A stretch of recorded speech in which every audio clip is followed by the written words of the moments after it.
الحمد لله نحمده ونستعينه ونستغفره ونؤمن به ونتوكل عليه ونعوذ بالله من شرور أنفسنا ومن سيئات أعمالنا من يهده الله فلا مضل له ومن يضلل فلا هادي له ونشهد أن سيدنا ومولانا محمدا عبده ورسوله أما بعد فأعوذ بالله من الشيطان الرجيم بسم الله الرحمن الرحيم قال الله تبارك وتعالى في كلام مجيد لقد رضي الله عن المؤمنين إذ يبايعونك تحت الشجرة وقال النبي صلى الله عليه وسلم ما ضر عثمان ما عمل بعد اليوم صدق الله وصدق رسوله النبي الكريم ونحن على ذلك لمن الشاهدين والشاكرين والحمد لله رب العالمين اللهم صل على محمد وعلى آل محمد كما صليت على إبراهيم وعلى آل إبراهيم إنك حميد مجيد اللهم بارك على محمد وعلى آل محمد كما باركت على إبراهيم وعلى آل إبراهيم إنك حميد مجيد يا رب صل وسلم دائما أبدا على حبيبك خير الخلق كلهم سامعین محترم، اہل سنت والجماعت احناف دیوبند امت مسلمہ کا وہ خوشنصیب طبقہ ہے کہ جنہیں اللہ رب العزت نے اپنے فضل و کرم کے ساتھ راہ اعتدال پر چلنے کی توفیق عطا فرمائی۔ ہمارا اہل سنت والجماعت کا عقیدہ اور نظریہ ہے کہ وہ عظیم شخصیت جس کے وجود کی برکت کے ساتھ اللہ رب العزت نے اس کائنات کو وجود بخشا، جسے وجہ تخلیق کائنات کہتے ہیں، اس عظیم شخصیت کے ساتھ محبت رکھنا ہمارے ایمان کا حصہ ہے۔ نبی پاک صلی اللہ علیہ وسلم نے ارشاد فرمایا لا یؤمن احدکم حتی اکون احب الیہ من والدہ وولدہ والناس اجمعین، کہ اس وقت تک کسی انسان کا ایمان کامل نہیں ہو سکتا جب تک وہ تمام انسانوں سے بڑھ کر مجھ محمد سے محبت نہ کرے۔ اسی وجہ سے ہمارا عقیدہ کہ نبی پاک صلی اللہ علیہ وسلم سے محبت رکھنا ہمارے ایمان کا حصہ ہے، اور صرف نبوت کی ذات نہیں بلکہ ہر وہ چیز جس کی نسبت نبی کریم صلی اللہ علیہ وسلم کی طرف ہو، اس چیز کے ساتھ محبت رکھنا بھی ہمارے ایمان کا حصہ ہے۔ نبی پاک صلی اللہ علیہ وسلم کا مبارک فرمان ان اللہ اختارنی واختار لی اصحابی، کہ اللہ رب العزت نے مجھ محمد کو منتخب کیا اور میرے لیے میرے اصحاب کا انتخاب کیا۔ تو جس طرح نبی کی ذات سے محبت ایمان کا حصہ، اسی طرح اصحاب رسول کے ساتھ محبت رکھنا یہ بھی ہمارے ایمان کا حصہ ہے۔ انہی اصحاب رسول میں سے ایک چمکتا ہوا روشن چراغ، ایک مہکتا ہوا پھول جسے سیدنا عثمان غنی رضی اللہ تعالی عنہ کہا جاتا ہے،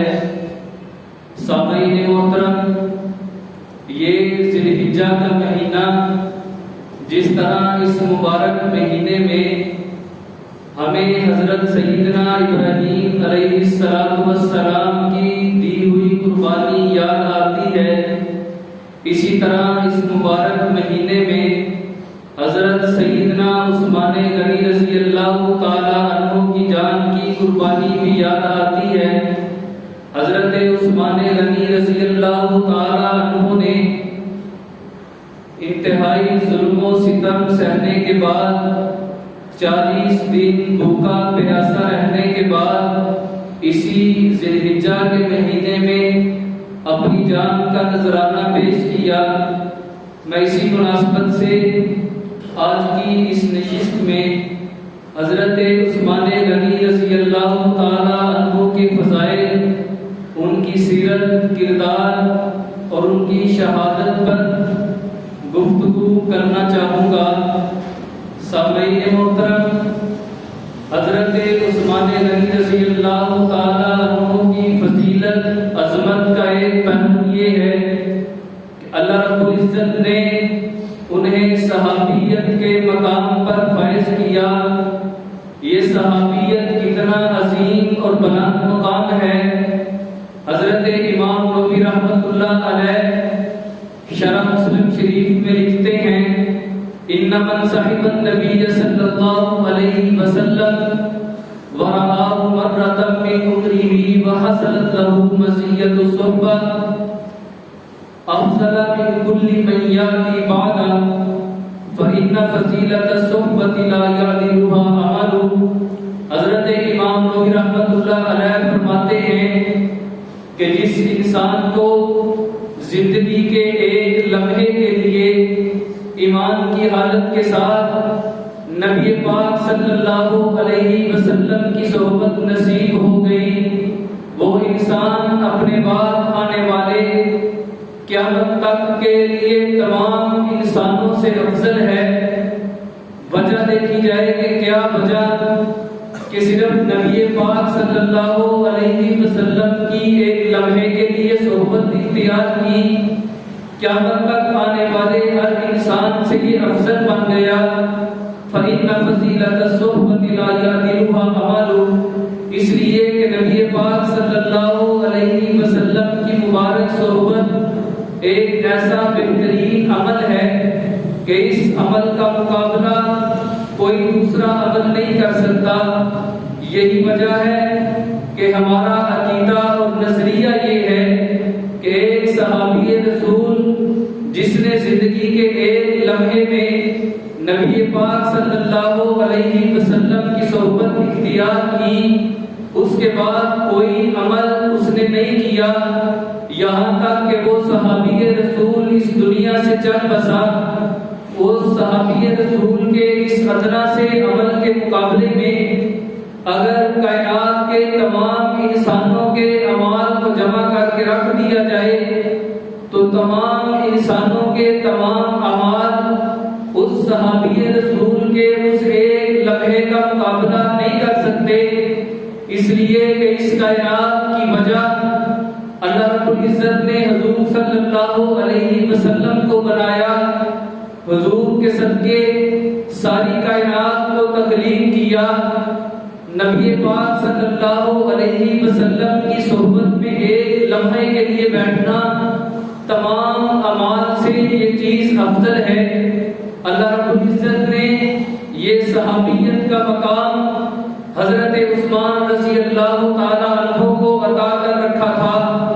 حضرت عثمان کی عظمت فضیلت کا ایک اور پہلو کہ حضرت عثمان رضی اللہ تعالی عنہ ان کا سلسلہ نسب 5ویں پشت میں جا کر نبی کریم صلی اللہ علیہ وسلم کے نسب کے ساتھ ملتا ہے۔ اگر کسی انسان کو ایمان کی دولت کے ساتھ ساتھ یہ نسبت رسول مل جائے تو وہ انسان اس دنیا کی پشت سے آسمان کی بلندیوں تک پہنچ جاتا ہے، اس لیے کہ یہ نسبت انسان کو بلندیوں تک پہنچا دیتی ہے۔ صرف ایمان کی دولت نہیں، ایمان کے ساتھ ساتھ صحابیت کا مقام بھی موجود ہے۔ صحابیت کے مقام کے ساتھ ساتھ نبی کریم صلی اللہ علیہ وسلم کے ساتھ خونی رشتہ بھی قائم ہے، تو یہ نسبت رسول، اس نسبت کی وجہ سے بھی حضرت عثمان رضی اللہ تعالی عنہ انتہائی فضیلت، انتہائی عظمت کے مالک ہیں۔ حضرت عثمان غنی رضی اللہ تعالی عنہ کو اللہ رب العزت نے ایک ایسی خصوصیت عطا کی تھی کہ وہ خصوصیت اس کائنات کے اندر کسی اور انسان کو نہیں ملی۔ حضور نبی کریم صلی اللہ علیہ وسلم نے اپنی بیٹی حضرت رقیہ رضی اللہ تعالی عنہا کا نکاح حضرت عثمان کے ساتھ کیا۔ چند عرصہ گزرنے کے بعد حضرت رقیہ کا انتقال ہوا۔ حضرت عثمان رضی اللہ تعالی عنہ انتہائی غمزدہ، حضور نے دریافت کیا کہ عثمان کیا بات ہے؟ عثمان نے کہا کہ اللہ کے رسول، دکھ اس بات کا نہیں کہ میری جو فکر حیات چل بسی، بلکہ دکھ اور غم اس بات کا ہے کہ آپ سے مجھے جو نسبت حاصل تھی وہ نسبت ختم ہو گئی۔ حضور نبی کریم صلی اللہ علیہ وسلم نے اپنی دوسری بیٹی ام کلثوم کا نکاح بھی حضرت عثمان کے ساتھ کر دیا۔ چند عرصہ گزرنے کے بعد حضرت ام کلثوم رضی اللہ تعالی عنہا کا بھی انتقال ہوا۔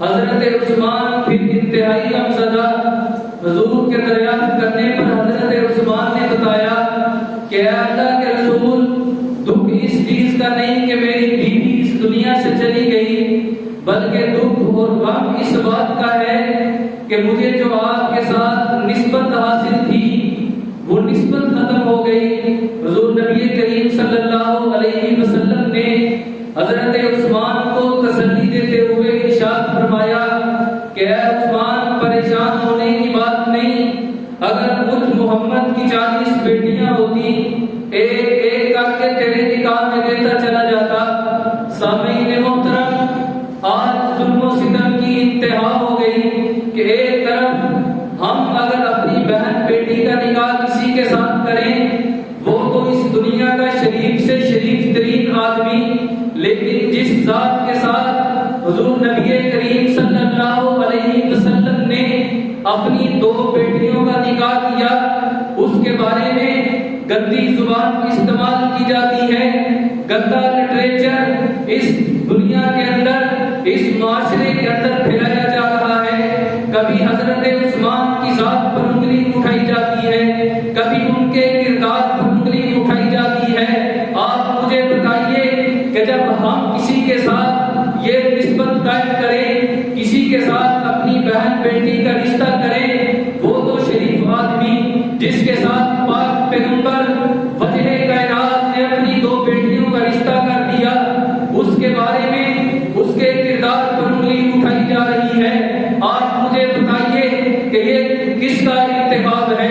حضرت عثمان، پاک پیغمبر نے ان کا انتخاب کیا۔ یہ انگلی حضرت عثمان کی ذات پر نہیں بلکہ نبوت کی ذات پر اٹھائی جا رہی ہے۔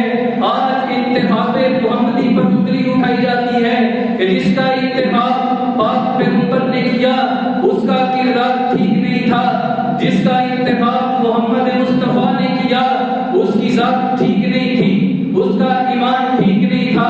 یہ کس قدر ظلم و ستم، بے انصافی کی حد پار کی جا رہی ہے۔ سامعین محترم، حضرت عثمان غنی رضی اللہ تعالیٰ عنہ وہ عظیم شخصیت ہیں کہ جن کے بارے میں پاک پیغمبر صلی اللہ علیہ وسلم نے ارشاد فرمایا کہ میری امت کا سب سے زیادہ حیادار انسان عثمان ہے۔ حضرت عثمان فرماتے ہیں کہ جب میں نے اسلام قبول کیا، اسلام قبول کرنے کے بعد پاک پیغمبر صلی اللہ علیہ وسلم کے ہاتھ پر بیعت کی، جس ہاتھ کے ساتھ نبی کے ہاتھ کو چھوا، اس ہاتھ کے ساتھ اپنی شرمگاہ کو کبھی وہ ہاتھ نہیں لگایا۔ آپ اسے کمال درجے کی حیا کہیے یا محبت رسول کہیے۔ حضرت عثمان رضی اللہ تعالیٰ عنہ نے پوری زندگی خواہ و زمانے جاہلیت کا ہو، خواہ و اسلام کا زمانہ ہو، کبھی ننگے بدن مسلح تہبند باندھ کر غسل کرتے۔ ایک مرتبہ حضرت عائشہ فرماتی ہیں نبی پاک صلی اللہ علیہ وسلم گھر میں تشریف فرما تھے، تکیے کے ساتھ تیل لگائے ہوئے تھے۔ حضور نبی کریم صلی اللہ علیہ وسلم کی پنڈلی مبارک سے کپڑا اٹھا ہوا تھا۔ اچانک حضرت صدیق اکبر نے دستک دی، حضور نے اجازت دی، حضور صلی اللہ علیہ وسلم اسی حالت میں بیٹھے رہے۔ چند لمحے گزرے، حضرت فاروق اعظم تشریف لائے، پاک پیغمبر اسی حالت میں بیٹھے رہے۔ کچھ وقت گزرا، حضرت عثمان غنی رضی اللہ تعالیٰ عنہ تشریف لائے۔ حضور نبی کریم صلی اللہ علیہ وسلم نے فوراً اپنی پنڈلی کے اوپر کپڑا ڈالا۔ حضرت عائشہ فرماتی ہیں کہ میں یہ معاملہ بڑی غور کے ساتھ دیکھ رہی تھی۔ جب وہ صاحب چلے گئے، حضور نبی کریم صلی اللہ علیہ وسلم سے میں نے دریافت کیا کہ اللہ کے رسول صدیق آپ کے پاس آیا، آپ نے اپنی حالت تبدیل نہیں کی۔ حضرت فاروق اعظم آئے، آپ نے حالت تبدیل نہیں کی، کیا وجہ ہے کہ حضرت عثمان آئے، آپ نے فوراً اپنی پنڈلی کے اوپر کپڑا ڈال دیا۔ حضور نبی کریم صلی اللہ علیہ وسلم نے ارشاد فرمایا کہ اے عائشہ، جس عثمان سے آسمان کے فرشتے حیا کرتے ہیں، کیا میں محمد کو اس سے شرم و حیا نہ کروں؟ یہ حضرت عثمان کی پاک دامنی حیا کا یہ عالم تھا۔ صحابت انتہا درجے کی تھی، صحابت کے بادشاہ تھے۔ غزوہ تبوک کے موقع پر حضور نبی کریم صلی اللہ علیہ وسلم نے اعلان کیا کہ چندے کی ضرورت ہے۔ یہ وہی غزوہ جس غزوے کے اندر حضرت ابوبکر صدیق گھر کا سارا سامان لے آئے، حضرت فاروق اعظم اسی غزوے کے اندر گھر کا آدھا سامان لے آئے، حضرت عثمان کی باری آئی، 3000 اونٹ اس لشکر کے لیے اللہ رب العزت کی رضا کے لیے صدقہ کیے۔ پاک پیغمبر نے پھر دوبارہ ارشاد فرمایا اور چندے کی ضرورت ہے۔ حضرت عثمان غنی اٹھے، 300 گھوڑے اس لشکر کے لیے عطا کر دیے۔ حضور نے دوبارہ اعلان کیا کہ ابھی اور زیادہ چندے کی ضرورت ہے اور مال کی ضرورت ہے۔ حضرت عثمان غنی رضی اللہ تعالیٰ عنہ اٹھے، 3000 اشرفیاں پاک پیغمبر کے قدموں میں پیش کر دی۔ حضور نبی کریم صلی اللہ علیہ وسلم خوشی کا عالم ہے، خوشی کے ساتھ اپنی رضا کا اظہار کرتے ہوئے ان اشرفیوں کو، ان سونے کے سکوں کو اپنے ہاتھوں کے ساتھ الٹ پلٹ رہے ہیں اور زبان سے یہ الفاظ جاری ہیں، ما ذکر عثمان ما عمل بعد اليوم، کہ آج کے بعد عثمان کوئی بھی عمل کر لے، عثمان کا کوئی عمل اسے نقصان نہیں دے سکتا۔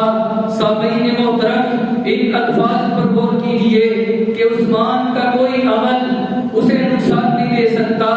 اس کی مطلب اس کا یہ نہیں کہ حضرت عثمان آج کے بعد کوئی برا فعل کرے، اس برے فعل پر کوئی گناہ نہیں ہوگا، بلکہ اس مطلب اس فرمان کا یہ ہے کہ نبی پاک صلی اللہ علیہ وسلم نے حضرت عثمان کی تربیت کی۔ حضور نبی کریم صلی اللہ علیہ وسلم کا مقصد یہ ہے کہ میں نے عثمان کی تربیت اس حد تک مکمل کر دی ہے کہ آج کے بعد عثمان کوئی برا فعل کر ہی نہیں سکتا۔ سامعین محترم، تربیت کی انتہا ہے یہ حضور نبی کریم صلی اللہ علیہ وسلم کا حضرت عثمان پر یقین اتنا ہے کہ آج کے بعد عثمان کوئی غلط کام نہیں کر سکتا جس کی وجہ سے اللہ رب العزت عثمان کی پکڑ کرے۔ سامعین محترم، یہ وہی عثمان ہے کہ حضور نبی کریم صلی اللہ علیہ وسلم نے خواب دیکھا کہ میں اپنے اصحاب کے ساتھ بیت اللہ کا طواف کر رہا ہوں۔ تمام اصحاب کو ساتھ لیا، بیت اللہ کے طواف کی نیت کی، عمرے کی نیت کر لی۔ جب مکے کے قریب پہنچے، مکے والوں کو شک ہوا کہ کہیں یہ مسلمان ہمارے اوپر حملہ کرنے کے لیے تو نہیں آئے۔ حضور نبی کریم صلی اللہ علیہ وسلم نے حضرت عثمان کو اپنا نائب، اپنا وزیر، اپنا نمائندہ بنا کر بھیجا کہ عثمان جائیے، ان کو فارغ مکہ کو جا کر کہیے کہ حضور اپنے اصحاب کے ساتھ بیت اللہ کا طواف کرنے کے لیے آئے ہیں۔ حضرت عثمان تشریف لے گئے، پیچھے اصحاب رسول نے حضور نبی کریم صلی اللہ علیہ وسلم سے کہا کہ اللہ کے رسول ہمیں پتہ نہیں اجازت ملے گی عمرے کی یا نہیں ملے گی، لیکن عثمان کتنا خوش قسمت ہے کہ وہ تو بیت اللہ کا طواف کر لے گا۔ حضور نے کہا کہ اے میرے اصحاب، عثمان کٹ سکتا ہے، میرے بغیر طواف نہیں کر سکتا۔ ادھر عثمان سے ان کفار نے کہا کہ اے عثمان، آپ کے باقی ساتھیوں کو تو اجازت نہیں، آپ اگر طواف کرنا چاہیں تو کر سکتے ہیں۔ حضرت عثمان نے بھی آگے سے یہی جملہ کہا کہ جس ذات کی وجہ سے مجھے یہ طواف کی دولت نصیب ہوئی ہے، اس کے بغیر بیت اللہ کا طواف نہیں کر سکتا۔ ان کفار مکہ نے حضرت عثمان کو گھیر لیا، ان کو قبضہ، ان کو قید کر دیا اور پیچھے افواہ یہ پھیلائی کہ حضرت عثمان کو نعوذ باللہ شہید کر دیا گیا ہے۔ جب یہ بات حضرت نبی کریم صلی اللہ علیہ وسلم تک پہنچی، حضور نے تمام اصحاب سے موت کی بیعت لی۔ وہی محبوب پیغمبر جس کے لیے اس کائنات کو بنایا گیا، وہ محبوب پیغمبر جس کے جوتوں کی خاک پر اس کائنات کو قربان کیا جا سکتا ہے، وہ محبوب پیغمبر جس کے چہرے کی قسم رب لم یزل اپنے قرآن کریم میں کھائے، آج وہ محبوب پیغمبر اپنی جان دینے کے لیے تیار ہے۔ وہ محبوب پیغمبر جس کے بارے میں تمام مسلمانوں کا یہ عقیدہ اور نظریہ ہے، نماز اچھی، روزہ اچھا، حج اچھا، زکات اچھی، مگر میں باوجود اس کے مسلمان ہو نہیں سکتا۔ نہ جب تک کٹ مروں میں خواجہ یثرب کی عزت پر، نہ جب تک کٹ مروں میں خواجہ یثرب کی حرمت پر، خدا شاہد ہے کامل میرا امام ہو نہیں سکتا۔ وہ محبوب پیغمبر جس کے لیے کٹ مرنا ہر انسان اپنے لیے باعث فخر سمجھتا ہے، آج وہ محبوب پیغمبر اپنی جان دینے کے لیے تیار ہے۔ وہ 1400 اصحاب جن کے بارے میں کبھی محبوب پیغمبر نے کہا تھا اللہم ان تہلک ہذہ الاصحاب لا تعبد فی الارض، اے اللہ یہ میں نے 13 سال کی جمع پونجی اکٹھی کر کے لے آیا ہوں، یہ میری 13 سال کی محنت کا نتیجہ ہے، اگر آج یہ اصحاب مٹ گئے تیرا نام لینے والا کوئی نہیں ہوگا۔ آج حضور ان صحابہ کی قربانی دینے کے لیے بھی تیار ہیں، آج نبی کی ذات اپنی جان کی قربانی بھی دینے کے لیے تیار ہے، 1400 اصحاب کی جان کا نذرانہ پیش کرنے کے لیے بھی تیار ہے۔ آخر وجہ کیا ہے کہ ایک عثمان کی جان کے لیے اتنی قربانیاں، ایک عثمان کی عزت کے لیے نبی اپنی جان دینے کے لیے تیار ہے، ایک عثمان کی جان کی حفاظت کے لیے 1400 صحابہ اپنی جان کی قربانی دینے کے لیے تیار ہیں۔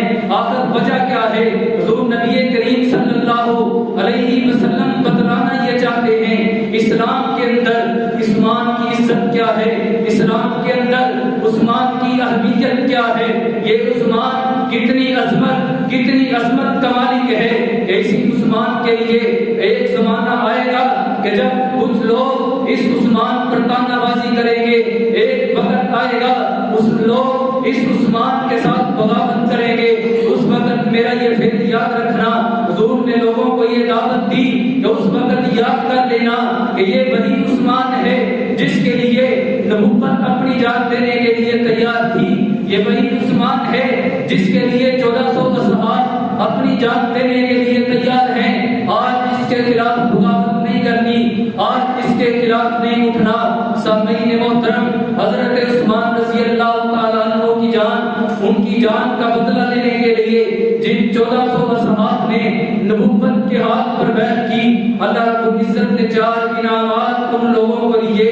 لقد رضی اللہ عن المؤمنین، اللہ رب العزت ان لوگوں سے راضی ہو گیا جن لوگوں نے حضرت عثمان کی جان کا بدلہ لینے کے لیے اپنی جانوں کے نذرانے پیش کرنے کا اظہار کیا۔ یہ پہلا انعام اللہ رب العزت نے اپنی رضا کا اعلان کر دیا۔ دوسرا انعام ان لوگوں کو یہ ملا فَأَنزَلَ السَّكِينَةَ عَلَيْهِمْ، کہ ان کے دلوں کے اندر خوف اور ڈر تھا کہ کہیں مشرکین ہم پر حملہ نہ کر دیں، کہیں مشرکین ہمیں حملہ نہ کریں، کہیں مشرکین ہمیں پتہ نہیں اجازت دیں گے عمرے کی یا نہیں، یہ خوف اور ڈر تھا۔ اللہ رب العزت نے دوسرا انعام دیا فَأَنزَلَ السَّكِينَةَ کہ ان کے دلوں کے اندر اطمینان، اللہ رب العزت نے اطمینان نازل فرما دیا۔ تیسرا انعام یہ دیا وَأَصَابَهُمْ فَتْحًا قَرِيبًا، اللہ رب العزت نے فتح مکہ کی خوشخبری سنائی کہ اے وہ لوگوں جنہوں نے عثمان کی جان کی حفاظت کے لیے اپنی جان دینے کا اظہار کر دیا، آپ کا انعام یہ ہے کہ ان قریب مکہ فتح ہوگا، آپ کو فتح نصیب ہوگی۔ جس بیت اللہ کا طواف کرنے کے لیے آپ اجازت طلب کر رہے ہیں، اسی بیت اللہ کی زمین کے آپ مالک بن جائیں گے۔ آپ چاہیں طواف کریں، آپ چاہیں اس کے گرد نمازیں پڑھیں۔ یہ تیسرا انعام تھا۔ چوتھا انعام مغانم کثیرہ، کہ اللہ رب العزت تنگ دستی دور کرنے کے بعد ان قریب آپ کو مال غنیمت عطا کریں گے۔ سامعین محترم، ایک عثمان کی جان ہے، اس کی جان کی حفاظت کے لیے جن لوگوں نے اپنی جان دینے کا ارادہ کیا، اللہ نے 4 انعامات ان کو دے دیے۔ اللہ رب العزت نے اپنی رضا کا اعلان کر دیا، اللہ رب العزت نے فتح کی خوشخبری سنا دی، ان کے دلوں کے اندر اطمینان نازل کر دیا۔ یہی وہ لوگ ہیں جن کے بارے میں اللہ رب العزت نے یہ بھی فرمایا اولئک هم الراشدون، یہ لوگ کامیاب ہیں، یہ لوگ ہدایت یافتہ ہیں۔ سامعین محترم، یہ قوم اصحاب رسول ہیں جن کا تذکرہ آئے دن کیا جاتا ہے۔ یہ وہ اصحاب رسول جن کے بارے میں رب لم یزل سب قسم کا فیصلہ فرما دیتے ہیں۔ ایک مرتبہ صحاب رسول موجود تھے، حضرت سہیل، حضرت بلال حبشی رضی اللہ تعالیٰ عنہ بھی موجود تھے۔ چند کفار آئے، سردار قسم کے کفار تھے، انہوں نے آ کر کہا اللہ کے رسول ہم آپ پر ایمان تو لے آئیں، اسلام تو قبول کر لیں، لیکن جب ہم ایمان قبول کر لیں گے ہمیں بیٹھنا ان اصحاب کے ساتھ پڑے گا جو کبھی غلام تھے، یہ ہماری غیرت دوبارہ نہیں کرتی، آپ اپنی مجلس سے ان اصحاب کو اٹھائیے، ہم ایمان قبول کر لیں گے۔ حضور نبی کریم صلی اللہ علیہ وسلم نے سوچا کہ کچھ دیر کے لیے ان کو اٹھا دیتا ہوں تاکہ یہ کفار بھی اسلام قبول کر لیں۔ اللہ رب العزت کو یہ بات دوبارہ نہیں ہوئی۔ اللہ رب العزت نے حکم نازل فرمایا وَاصْبِرْ نَفْسَكَ مَعَ الَّذِينَ يَدْعُونَ رَبَّهُمْ، اے محبوب پیغمبر جو لوگ دن رات آپ کے ساتھ آپ کے رب کو یاد کرتے ہیں ان کو اپنی مجلس سے نہیں اٹھانا۔ اب سوال یہ ہوگا کہ اے اللہ وہ لوگ جو کفار ہیں جن کے دلوں کے اندر سختیاں ہیں ان کے ایمان کا کیا بنے گا؟ کیا ان کے ایمان کی فکر نہیں کرنی؟ اللہ رب العزت نے سخت فیصلہ فرما دیا فَمَنْ شَاءَ فَلْيُؤْمِنْ وَمَنْ شَاءَ فَلْيَكْفُرْ، ان میں سے جو ایمان قبول کرتا ہے کر لے، جس نے ایمان قبول نہیں کرنا کفر کی حالت میں چلا جائے۔ یہ اصحاب پاک پیغمبر سے دور نہیں ہو سکتے، ان اصحاب کو پاک پیغمبر سے علیحدہ نہیں کیا جا سکتا۔ کوئی ایمان لاتا ہے لے آئے، ایمان قبول نہیں کرتا، اس کے ایمان کی کوئی ضرورت نہیں، لیکن ضرورت ہے تو ان اصحاب رسول کے ایمان کی ضرورت ہے۔ جو بندہ ان اصحاب کو پیغمبر سے دور کرنے کی کوشش کرے گا، رب کا سب اس کے بارے میں اعلان ہے کہ اللہ رب العزت فرما دیتے ہیں استغفر لہم او لا تستغفر لہم، اے محبوب پیغمبر آپ اس بندے کے لیے مغفرت کی دعا کریں یا نہ کریں، میں خدا اس کی مغفرت نہیں کروں گا۔ آپ 70 مرتبہ بھی اس انسان کے لیے مغفرت کی دعا کریں جس کے سینے میں اصحاب کا بغض ہوگا، میں اللہ اس کی مغفرت کبھی نہیں کروں گا۔ یہ اصحاب رسول کے لیے اللہ رب العزت کا سخت فیصلہ کہ جو بندہ اصحاب رسول سے بغض رکھتا ہے، رحمت للعالمین ذات بھی اگر اس کے لیے مغفرت کی دعا کرے اللہ رب العزت اس کی مغفرت کبھی نہیں کرتے۔ سامعین محترم، حضرت عثمان غنی رضی اللہ تعالیٰ عنہ نے 12 سال خلافت کی۔ خلافت کرنے کے بعد ایک وقت ایسا آیا کہ وہ صحابہ قماش تھے جنہوں نے حضرت عثمان کی سیرت، ان کے کردار میں عیب تلاش کرنے کی کوشش کی۔ 12 سال گزرنے کے بعد بالآخر یہ اعلان کرنا پڑا کہ ہمیں اس خلیفۃ الرسول کی ذات میں، اس کی سیرت، اس کے کردار میں کوئی عیب نہیں ملا۔ بالآخر انہوں نے ارادہ کیا کہ حضرت عثمان کو خلافت سے دستبردار کیا جائے۔ حضرت عثمان کو کہا کہ آپ خلافت سے دستبردار ہو جائیے۔ حضرت عثمان نے کہا کہ مجھے حضور نے کہ اے عثمان اللہ رب العزت آپ کو خلافت عطا کریں گے، وہ خلافت نہ چھوڑنا۔ حضرت عثمان نے کہا کٹ جاؤں گا، پیغمبر کے فرمان سے پیچھے نہیں ہٹ سکتا۔ ان سب بھائی گماشتوں نے حضرت عثمان پر ظلم و ستم کیا۔ مسجد نبوی منبر رسول پر حضرت عثمان تشریف فرما تھے، ہاتھ میں ایک عصا مبارک تھا جسے پکڑ کر خطبہ ارشاد فرما رہے تھے۔ ایک سپاہی ایک لعنتی بدبخت اٹھ کر اس عصا مبارک کو توڑ دیا۔ یہ کوئی عام عصا، عام لکڑی نہیں تھی، بلکہ 3 یاروں کی نشانی تھی۔ یہ وہی مبارک عصا تھا جسے 10 سال بعد پیغمبر کے مبارک ہاتھوں نے چوما۔ یہ وہی مبارک عصا تھا 2 سال صدیق کے ہاتھوں نے چوما، 10 سال حضرت عمر فاروق رضی اللہ تعالیٰ عنہ نے اپنے ہاتھوں سے اس کو پکڑ کر خطبہ ارشاد فرمایا۔ ان بدبختوں نے اس مبارک عصا کو توڑ دیا۔ صرف اسی پر بس نہیں، حضرت عثمان کو مسجد سے نکال دیا۔ وہ مسجد جس کی زمین حضرت عثمان نے خرید کر دی تھی، آج کے اس معاشرے میں اگر کوئی ایک بندہ ایک صف مسجد کے اندر ڈلوائے اور اسے کوئی مسجد سے باہر نکالے، وہ ویلا کرتا ہے میرے اوپر ظلم کیا گیا، میں نے مسجد کے اندر چندہ خرچ کیا، مال خرچ کیا، مجھے مسجد سے نکال دیا۔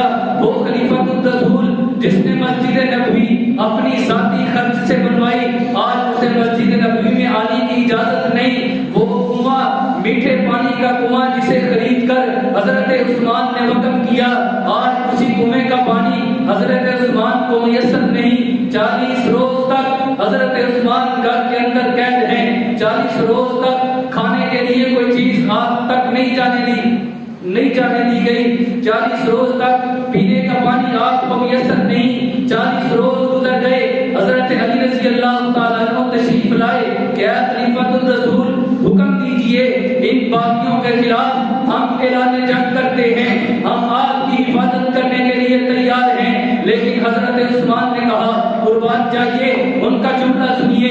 حضرت عثمان نے کہا کہ میں وہ پہلا خلیفہ نہیں بننا چاہتا جس کے دور کے اندر پیغمبر کے شہر میں خون خرابہ ہو، اپنی جان دے سکتا ہوں، پیغمبر کے شہر کو خون آلود نہیں کرنا چاہتا۔